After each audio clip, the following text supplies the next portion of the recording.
पूर्व में राज्य सचिव NSY और वर्तमान में जोगिंद्रनगर से MC यूथ कांग्रेस प्रेसिडेंट।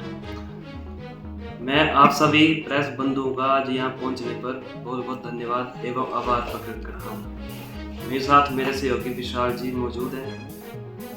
आज इस प्रेस वार्ता का मुद्दा ये है कि जो पिछले कल धर्मशाला बोर्ड ऑफ स्कूल एजुकेशन में AVP कार्यकर्ताओं द्वारा गैर कानूनी तरीके से वहाँ पर धरना प्रदर्शन किया गया, वहाँ के सेक्रेटरी साहब के ऑफिस में जाकर उनके साथ बदतमीजी की गई, स्टाफ के साथ हाथापाई की गई। इस मुद्दे को लेकर आज पूरे हिमाचल में उस संगठन की चर्चाएं चली हुई है। जो एक तरफ वो ये दर्शाते हैं कि हमारा संगठन बहुत ही डिसिप्लिन्ड है, विश्व का सबसे बड़ा संगठन है, पर वही संगठन ऐसे काम कर रहा है जिसके लिए आज हमको सामने आना पड़ा।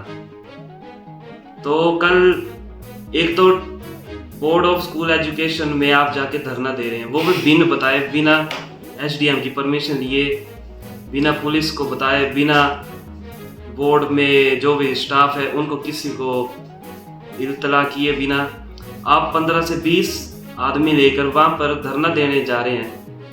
फिर वहाँ पर उन्होंने गेट लगा दिए थे। और गेट लगाने का कारण ये था कि पूरे हिमाचल में टेट के पेपर जो है वो शुरू होने वाले जून जुलाई में। तो जिस गेट से वो अंदर जाना चाहते थे तो वहीं पर आगे क्वेश्चन पेपरों से भरा हुआ ट्रक मौजूद था। तभी सेक्रेटरी साहब के आदेश होने पर उस गेट को वहां पर बंद किया गया। लेकिन वो जो तत्व वहां पहुंचे हुए थे AVP के, उन्होंने उस गेट को तोड़ दिया, वहां पे लगे ताले तोड़ दिए, वहां पे जो सिक्योरिटी गार्ड मौजूद थे उनके साथ हाथापाई हुई, धक्का मुक्की हुई।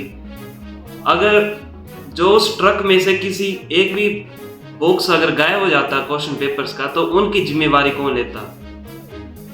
अगर भगवान ना करे, अगर मान लीजिए कोई दुर्घटना हो जाती, कोई बच्चा छोड़ो, आपका कोई नहीं करता, अगर कोई बाहर आदमी का चलो इस फिराक में होगा कि नहीं क्वेश्चन पेपर हम चोरी कर लेंगे, अगर वो आके कर देता तो इसकी जिम्मेवारी कौन? आप लेते, AVP संगठन लेता, या जो आपके नेताओं ने आपको भेजा हुआ था उधर गुंडागर्दी करने के लिए? इसको मैं धरना नहीं कहूंगा, इसको मैं गुंडागर्दी कहूंगा। तो जो आपके नेताओं ने भेजे थे आपको गुंडागर्दी करने के लिए, वो लेते इसकी जिम्मेवारी। सेक्रेटरी साहब ने उनकी बात मानी, उनको बोला आप 1 या 2 आदमी जो भी है वो ऑफिस में आके शांतिपूर्ण तरीके से बात करो, लेकिन उन्होंने वो बात नहीं मानी। अब उनका मुद्दा ये था, जो रिजल्ट था 12th क्लास का इंग्लिश का, उसको लेकर उन्होंने धरना दिया।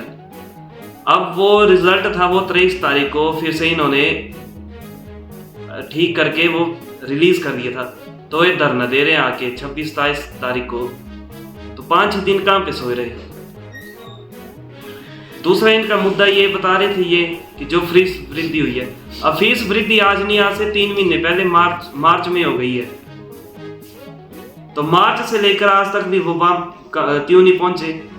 हमने भी कई जगह धरने दिए, हमने भी कई जगह पे जाके अपने विज्ञापन दिए, लेकिन हमने शांतिपूर्ण तरीके से जो कानूनी तौर पे ठीक होता है वो वैसे दिए।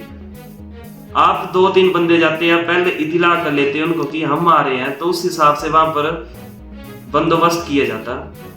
आप 2-3 आदमी जाके सेक्रेटरी साहब को विज्ञापन देते, फिर सेक्रेटरी साहब ने जो अमल में लानी थी बात वो उन्होंने लानी थी, लेकिन आप 15-20 जने ले जाकर वहां पर गुंडागर्दी तौर पर उनके बेंच में हाथ मार रहे हैं, उनको धमकियां दे रहे हैं। तो ये मेरे हिसाब से तो बिल्कुल ही गलत बात है, क्योंकि इस प्रकार का ना धरना आज तक देखा था ना आगे को। मैं चाहूंगा कि कोई भी संगठन है, चाहे AVP है, चाहे कोई भी संगठन होगा, इसमें ऐसा वो कोई भी धरना प्रदर्शन इस तरह का ना करे कि एक संगठन किसी 3-4 लोगों की वजह से पूरा संगठन ही शर्मिंदा होना पड़े। सेक्रेटरी साहब, मैं आपको वीडियो भी बता दूं, वहां पर सेक्रेटरी साहब ने उनकी बात भी मान ली कि हाँ हम आपकी बात पे गौर करेंगे, लेकिन उनके पास फिर भी कोई मुद्दा नहीं रहा। फिर भी वो उनको ऐसे मतलब सेक्रेटरी साहब के ऊपर चढ़े रहे कि हमारी बातें मानो, हमारी मांगे मानो। उधर उन्होंने बेंच को धक्का दिया। आप कोई किसी महाविद्यालय के प्रिंसिपल के पास जाके विज्ञापन नहीं दे रहे हैं। वो एक बड़ा ही सेंसिटिव एरिया है, स्कूल ऑफ बोर्ड जो है एक इतना सेंसिटिव एरिया है। वहाँ पर पेपर्स भी होते हैं, क्वेश्चन पेपर होते हैं। कोई अनहोनी हो जाती तो पूरा हिमाचल का जो टेस्ट डिक्लेयर हुए थे वो तो कैंसिल करना पड़ते। आप तो सीधा बच्चों के भविष्य से खिलवाड़ कर रहे हैं। इस तरह का खिलवाड़ ना बर्दाश्त किया जाएगा। हम उनसे यही मांग करेंगे कि आप शांतिपूर्ण तरीके से फिर से जाएं, सेक्रेटरी साहब से माफ़ी मांगे, नहीं तो फिर हम भी जो कार्रवाई होगी हम भी उसको अमल में लाएंगे।